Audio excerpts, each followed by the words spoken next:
How to enable or disable PHP's display errors in Plesk.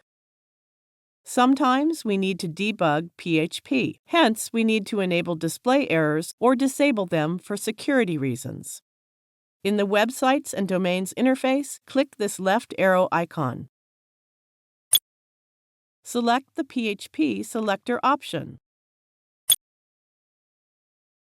Then click the Options menu.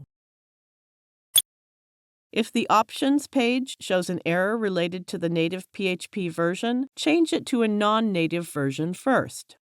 Display Errors is disabled. Let's enable it.